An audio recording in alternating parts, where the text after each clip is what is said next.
What's going on, Charles Yao? Good friend of mine, man. I missed you, man. I haven't seen you for a minute, but I'm glad you're on the show. Thank you for being on here. Glad to have you. So, you were Power 106 before this, Dash Radio for a long time, Sirius XM, and you got to let everyone know what you got going on soon. And I'm just glad to be talking to you, man. Yeah. By the way, last I talked to Josh, this was pre-babies. Yeah, pre-babies. Yeah. You know what I'm saying? We were doing like single talk, bro. Yeah, so, we'll do a message on Facebook real quick, but we haven't really been face to face in a while, dude. It's been that long. It has. Right, and God knows how long it's gonna take. Not that we're gonna steer it to pandemic talk, but God knows how long it's gonna be. Yeah, it's crazy. It's crazy times, for sure. Right. And for your audience, man, the MMA complex people. Man, you guys got to show some love to these two because they're on top of it. They're good givers. You could hear if someone's bullshitting behind the mic or not, and you guys are into it. So this is like thank you, big. Thank you, man. Appreciate it, brother. Thank you, man. For sure, absolutely, you deserve it. What was the first question? Tell everybody because I gave a little bit of your background now, so for those who aren't familiar with you, but what you got going on? You just had a phone call with your new employer. Let everybody know where to find you right now because you got a new gig going on. Right. I am also working. Let me start off with the Beat Junkies. They're an old school DJ crew, and they opened up a DJ school in Glendale. So I'm helping Rhett Maddock with creating content for BeatJunkie Radio. Nice. So that's the first gig, and what we're trying to do with that is make sure older heads and younger heads combine ears for music, so that way if it's just dope, you listen to it. Yeah. So that's the first gig. So we're exploring like Brazilian baile funk to like new like down tempo electronic to like what's dope instrumental hip hop. So we're really happy about the kids. Yeah, that's awesome. That's fantastic. So I'm honored to be on that.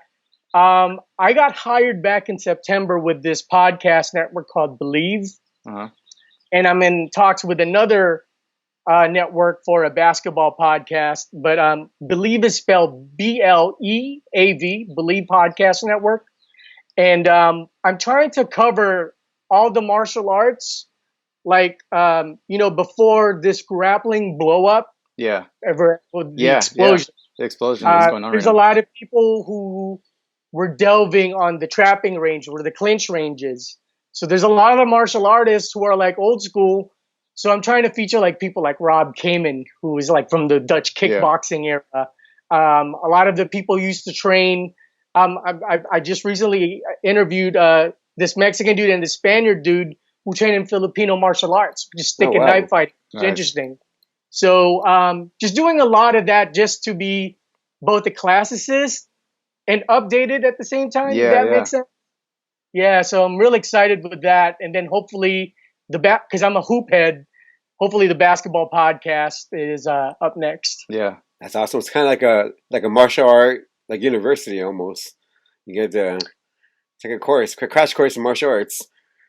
Yeah, and it's just, I'm not sure what ethnic background you guys are, but there's so much I'm a burrito. Beforehand. You're white and well, it depends on the inside of the burrito. But there's so much lineage between our heritage. Yeah. Like I'm sure with Latinos, I know this is prevalent. The darker Latinos, they're the Indios, right? Yeah. The lighter ones, they're the güeritos. Yeah. So that creates like an influence in martial arts. Yeah. Right. Yeah. But I'm sure you guys get down like anyone. Then Filipinos what I'm saying? are like our Asian brothers. They're Filipinos. Oh yeah, man. Yeah. We're the spice trade folks. Yeah, exactly. Yeah. You know what I'm saying? You are now Catholic. Yeah. You know what I'm saying? So just how we met at EBI. Do you remember which one it was? Which EBI we met at? I forgot. It was at Muscle Farm Fitness. It was a really cool setup that they had there. A lot of people in the house. You had Bruce Buffer. You had Mike Brown.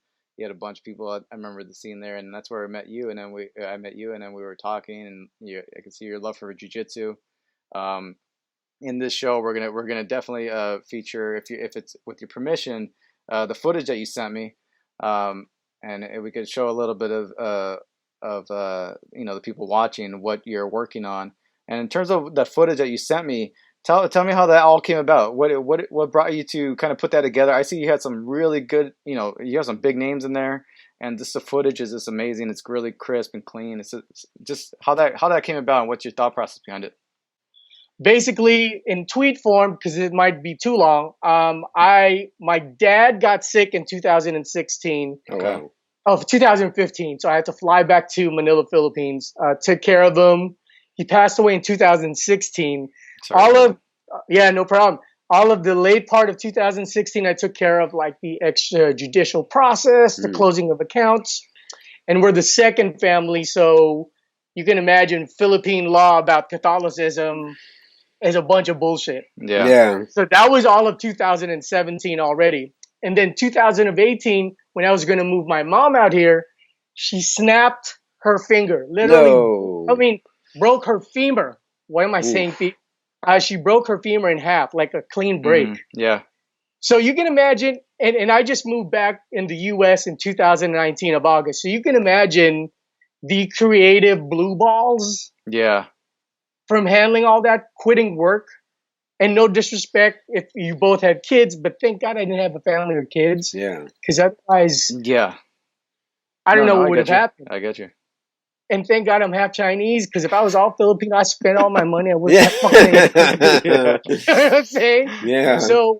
So what actually brought me to the filming of this process is kind of like with anything, which we'll talk off mic. Maybe I can put you guys on a good blast for the network. Yeah. Is you want to progress. Yeah. All the time. You want to fucking push it. Right. Because you stare at it, you assess. There's two things you could do. You can overthink or overthink and then push through. Yeah. Mm-hmm. Right? Mm-hmm. So with that, I decided, you know what? I'm taking a look at some of my old interviews with Hickson, Boss. A lot of people have told me, hey, this is it's good stuff. Respectfully, broadcast quality. Yeah. The way this is shot. And I said, well, that's because I use people who are on TV. Yeah. And my next level was, at that time, was what was blowing up was Netflix. So, and like Netflix is kind of like this hidden thing. It's like being an actor. Oh, you need 3 vouchers to become SAG. But how do you get the 3 vouchers? Well, normally you're SAG if you get a voucher. Yeah. Yeah. So with Netflix, they don't accept submissions. There's only 3 ways, if you're vastly popular, kind of like the way Eminem started Shade 45 on Sirius XM. Yeah. You've worked on TV or film, and production people that matriculated from TV and film started working on Netflix. Or just like anything in network. Even more so than network TV, it's got to be tough. Yeah. Because they run their own ship. They're just their own entity. Yeah. And they're on their own. Yeah. And the ironic thing is with Netflix and Sirius XM, if you're a beginner, they don't show you numbers. They don't. No, they don't. So they don't broadcast in the video. Right. So like the stand-up comic Tom Segura, I think he was on his 4th Netflix project. That's the only time he started getting his numbers. So basically, in conjunction to tie everything in radio style, I started working for Redmatic on the Beat Junkies. The Beat Junkies have a DJ program, and this guy who filmed it was really dope. And so I started posting content for Instagram for BeatJunkie Radio, and then a guy followed me named Mindsoil, this guy John. And, I just like to interact with everyone who follows you. Yeah. Right. By the way, we need to follow each other. No, we'll follow each other. Yeah. So because of music and the music I would post, he's like, hey, man, you got some dope stuff that you're posting. And I was like, cool. So I just started, trolling through his IG, and it's like, wait, this guy did all the BeatJunkie TV instructional videos. Yeah. And I like his filmic style. Yeah. So just being natural, I didn't realize he worked on several Netflix projects as a camera op. Wow. So I felt like this was an in. Now, just because he was a camera op does not mean he can get me in. He can get you in, we're trying to show me different routes. Right. Netflix has a very specific camera specific what they want. Like right now, they want everything shot in 6K. They want everything future-proofed. Yeah. So imagine you're Russell Peters and you're shooting this project and you have to do a bunch of reshoots because you did 4K and 1080p. Yeah. Yeah. They're only limiting you 10 minutes of 1080p. Damn. So the fact that he knew what he was talking about was with the specs, I was like, that's all I need. You have crew that's worked on Netflix and other Food Network, so everything's good? Okay, good. So when I came back in August of 2019, after going through all that stuff for my parents, you can imagine I was ready to bust with creativity, right? Because I talked to you like right before. I talked to you real quick right when you came back. You said you just moved back. It was like around August, September-ish. I thought one of the times I talked to you. Yeah. Right. Yeah. So at this point, I was just like, I got to do the interviews, and I just have to put in a little bit of budget. So I don't have any kids, and I said, you know what? What am I saving my money for? I don't have a job, but I've some. Invest in yourself, though. Like it's basically what you're doing is investing in yourself. Exactly. And I don't know if you guys listened to how I built this. It's a podcast. Yeah. On iTunes. I've heard nothing but entrepreneurs and successful people. All they do is, you know what, man? It took a fucking calamity. Yeah. And I encountered another calamity. Yeah.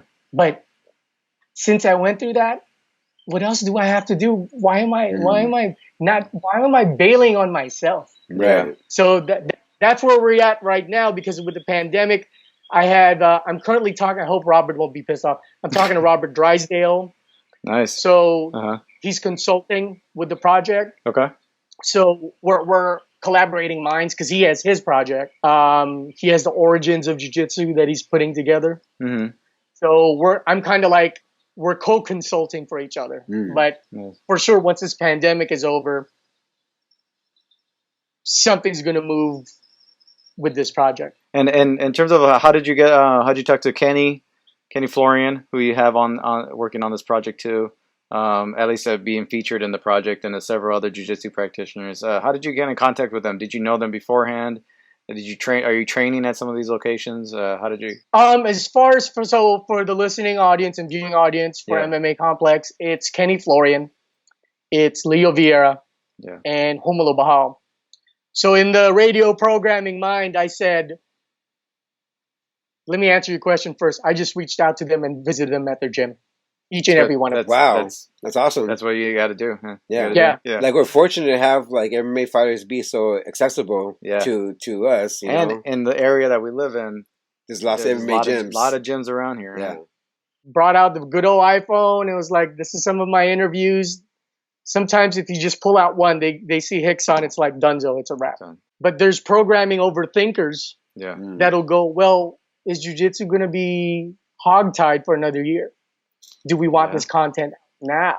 And it changes week to week or every 2 weeks. Right. But I am confident of getting it out. I'm knock on wood, I get to put it on, but I have at least have it at the highest specs ever at 6K Netflix ready. I just interviewed Carlos Machado's Mid-Cities guy, Greg Hamilton. He's a black belt under Jean-Jacques Machado. Moved to Texas and then opened up under Carlos Machado's name, which is, oh my God, the politics, what that could have been, right? Yeah. He wants to open up a gym now. And his troops, meaning his students, want to open it up now. So I think what's going to happen, I feel like there's going to be an 80 to 90% success rate for people to be like, no, we're good. Good, yeah. But there will always be the exceptions that people are going to be infected. I'm not saying they're going to die. Yeah. People will be infected. Will be infected, yeah. Well, what do you guys think?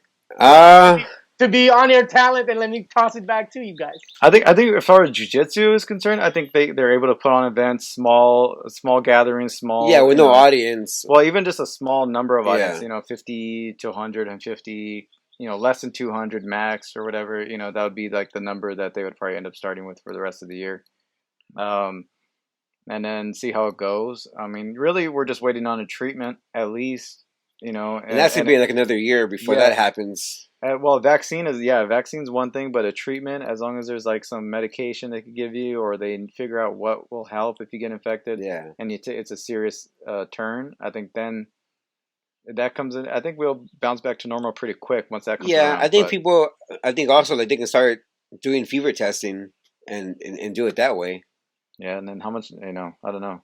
I don't know the liability that a lot of companies, big names, are going to want to take, because I know the UFC, I guess, in terms of MMA, they're going to do, crowdless events for the rest of the year, but they're going to put on events, so I don't know.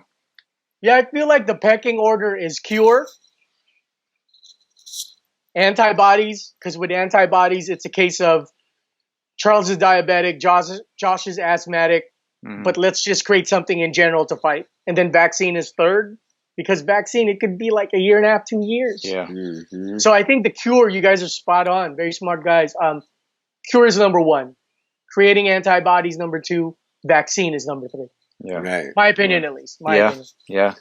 Yeah, it's crazy because like it's like a real life horror movie that we're living in, you know? Yeah, I mean it's literally a movie. Yeah. It's crazy. And training wise, you miss it? Like how much have you gotten how much training have you had in the last year or 2 years, What do you say you've done? Can I break down the history of my training first? Yeah, do it. Because it's a complicated situation. So, trained under Muay Thai Academy from 92 to 94. Nice. Had 6 smoker fights, won them all. And back then, Muay Thai was very linear. Yeah. It wasn't even like Western boxing. Like the Dutch kickboxers back then were like ahead of the curve.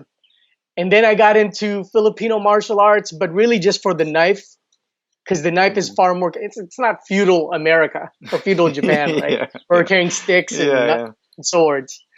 And then I started liking some of the trapping. Like a lot of your fans will see Anderson Silva where he makes those movements. Mm-hmm. Those are all trapping movements from Jeet Kune Do, from Wing Chun and Kali, where you're stopping a limb versus the fist. Yeah. And then in 2004, because I got late into the college game, so when I graduated, December of 2004, my gift to myself was I enrolled myself in 4 academies. Wow! So I was training. This is the time when jiu-jitsu was only $80 a month if you train once a week. It's not like that anymore. It's like $120 minimum. Yeah. Right. So I was training at John Jacques Machado 1 time a week. I was training at Gokors twice a week. Once was judo, once was the no-gi. Mm-hmm. I was training at Sidyotong for the clinch game. And then Saturdays, Sundays, I would train in Filipino martial arts. You're active. So with anything that you do that's ultra excessive, something bad's going to happen. So at Gokors, not Gokors' fault. It was a brown belt from another academy that was visiting. I got Uchimata. So literally I was like this, and I fell. Boop, right on my head. Oh, my God. I couldn't move, I want to say like 11 to 12 minutes. My neck was just like this. Holy shit. Wow. I can't even do it, but my neck was supinated for I looked like a snake. Wow. Oof. But instead of a snake like this, a snake like this. Yeah. God. About 4.5 months to even sleep properly on the bed. I would sleep seated because if I lay down, it hurt my neck. Damn. So I herniated 6 discs on my neck. I keep saying 5, but it turns out it's 6. I'm looking at my old. So from that, it was just neck traction, hand gravity, and after that, I was never the same. Mm-hmm. So, like right now, I'm gonna skip like 10 years. I was just talking to Felicia O, who's one of the. I'm not name dropping. I'm dropping for you guys. Right. Because the MMA complex gets some guests that know people, and the MMA complex is the shit. Yeah. Thank you. So Felicia O said, "I don't know if I'd be training if I were you." And here's the context: because if I train 3 times, in 1 week, my neck starts throbbing. Ooh. If I train twice in 1 week for a month, for sure I need like a month and a half, 2 weeks a month and a half, and so basically 2 months rest. Yeah, to recover, huh? Yeah, that's Right. crazy. And it's not the herniation pain; it just it throbs. Yeah. So, being 44, what I do now is pre-pandemic to finally answer your to answer your question is I only train with people who are purple belt and up, Okay. and I roll with people either privately from a gym or I roll with people who are just homies who are like purple belt and up. Okay. Yeah. That's it. Yeah, because if anybody white belt, blue belt, you have chances of getting hurt are a lot higher. Yeah. So without being too societal, for Gen Xers like myself, we were the latchkey kids, meaning parents are gone, stay at home, watch your ass on TV. Yeah. So I lived in New York, I lived in Singapore and Manila, Philippines. Visited California quite a bit. Late night, for some reason, in the East Coast and in East Asia, they would play a bunch of karate, kung fu, Japanese, like ninja movies. So it was like Bruce Lee reruns in Manila. Access Cable TV in NY would be like this Japanese guy named Sho Kosugi. He was like this roving ninja in modern day. He was like the Batman, but Japanese and, wore a ninja outfit. You know what I'm saying? Yeah. So with that, it was like the mania. And then you get stuff like Bloodsport. Yeah. And then you revisit Enter the Dragon. And then you start watching boxing. Like you watch like I was too young for like Muhammad Ali. Right. But they would have reruns, right? And then Marvin Hagler against Hearns. And really the pinnacle was Mike Tyson. Yeah. That's like, oh, okay. I may not be able to defend myself against something like that, but maybe I need to train anyways. Yeah. And you know what?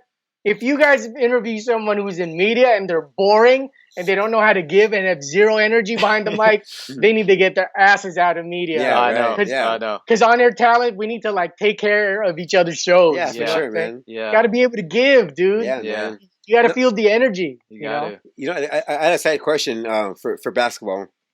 He's a big basketball guy. Yeah. Oh, here we go. Like I like going to the games, but I don't follow any really sports all that much. He does more so than I do. Yeah. Please don't be a Clipper fan. No, man, no. If you like the Clippers, you should go. Oh, well, this guy's a Clipper fan. Josh is a Clippers fan. I go to Clipper games. They're more affordable. Yeah. Well, recently, Anthony Davis sold his house. Do you think that's an indication that he's going to be leaving LA, or are you confident he's going to resign? Honestly, bro, the adult 44-year-old in me wants to say he's just getting a better crib. I hope so, man. I hope so. I'm like shitting bricks this whole time, man. Like I'm scared shitless. Right. But here's the deal. You've seen this because we are now in the empowerment era. Are you guys watching The Last Dance? I love it. He is. I love it. It's so awesome.